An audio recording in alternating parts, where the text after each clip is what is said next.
pada tanggal 6 Ogos 1945.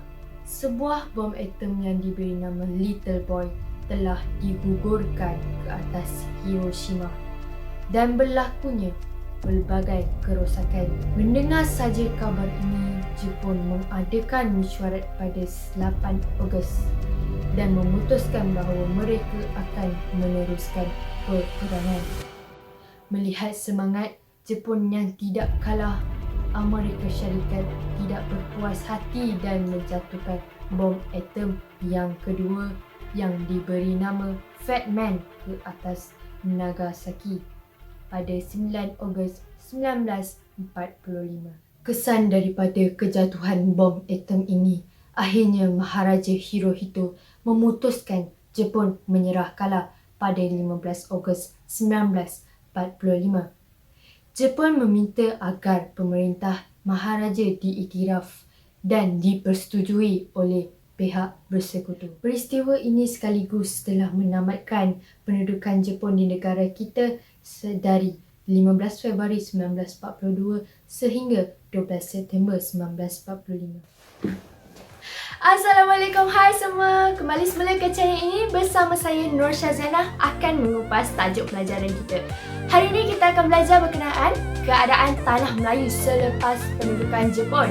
Sebelum saya mulakan, jangan lupa hit button subscribe, like, share dan komen video ini, okey? Baiklah, bagi memudahkan pembelajaran kita hari ini, saya akan memperkenalkan dulu konsep analisis yang saya gunakan, iaitu PESTEL. PESTEL merujuk kepada P. Politik, E. Economic, S. Social, T. Teknologi, E. Environmental dan juga S sekali L. Legal.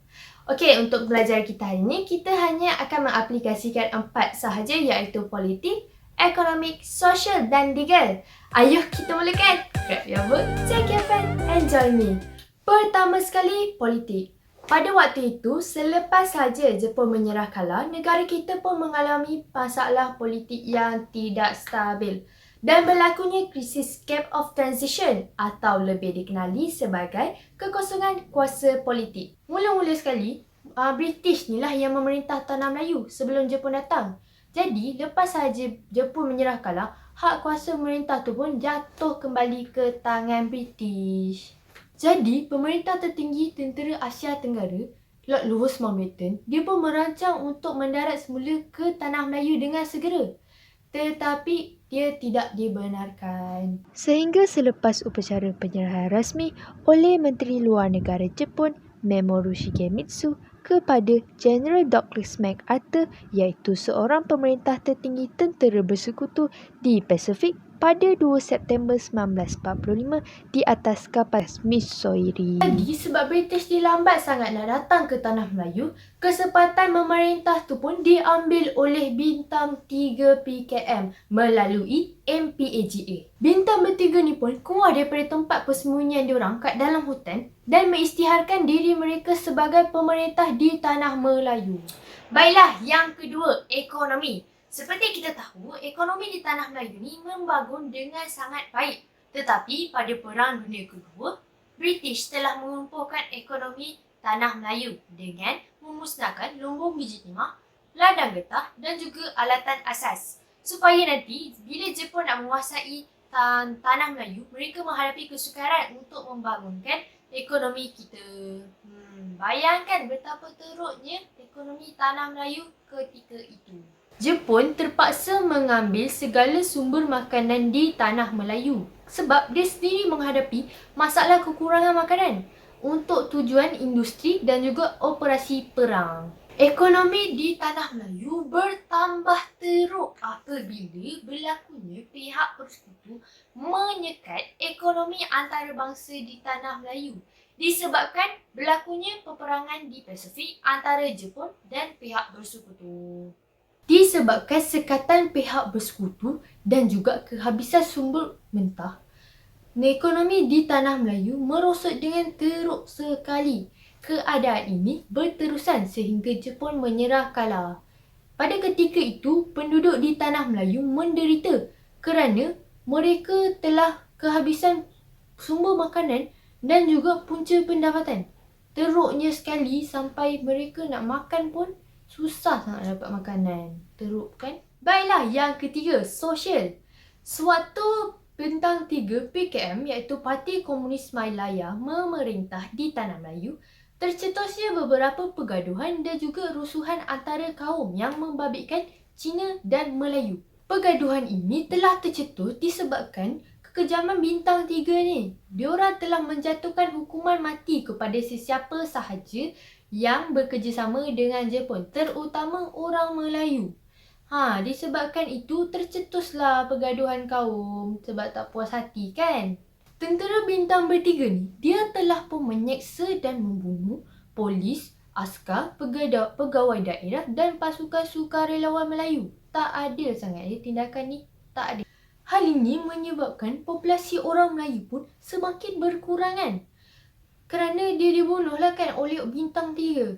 Sebenarnya bintang 3 ni membalas dendam ke atas penyiksaan yang telah dilakukan oleh Jepun sebelum ni. Selepas hampir 2 minggu berlakunya suasana huru-hara dan keganasan ini, akhirnya British pun mengambil tindakan dengan menubuhkan satu pemerintahan sementara iaitu British Military Administration.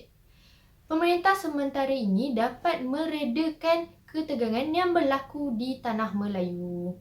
MPAZA pun akhirnya dibubarkan oleh British dan British bertindak memberikan ganjaran kepada sesiapa saja yang menentang Jepun. Baiklah, nak dijadikan cerita, sebenarnya pemusuhan Cina dan Melayu ini berlaku sebelum pendaratan tentera Australia pada 11 September 1945. Di Konowit, pemusuhan berlaku antara bekas gerila peribumi yang dilantik oleh SRD dengan orang Cina yang telah bersubahat dengan tentera Jepun. Di Kuching, campur tangan segera tentera Australia dengan mengarahkan pemerintahan tentera berkurung telah berjaya menghalang pertumpahan darah antara kaum. Baiklah, untuk poin yang terakhir iaitu legal, saya akan mengupas bagaimana reaksi orang Melayu terhadap pemerintahan bintang 3 PKM dan juga apakah tindakan yang telah mereka lakukan. Orang Melayu ni, dia menganggap tindakan yang telah dilakukan oleh bintang 3 terlalu melampau. Jadi, mereka pun melakukan pelbagai cara untuk membendung pemerintahan bintang 3 di Tanah Melayu. Baiklah, yang pertama sekali, gerakan Fisabilillah. Gerakan ini telah diwujudkan kerana gangguan bintang 3 terhadap urusan agama di surau dan di masjid. Seterusnya, penubuhan tentera selapang merah. Penubuhan tentera selapang merah ini telah ditubuhkan oleh Haji Saleh Abdul Karim atau lebih dikenali sebagai Kiai Saleh untuk menentang bintang 3 di Johor. Yang ketiga, Khalifah Parang Panjang.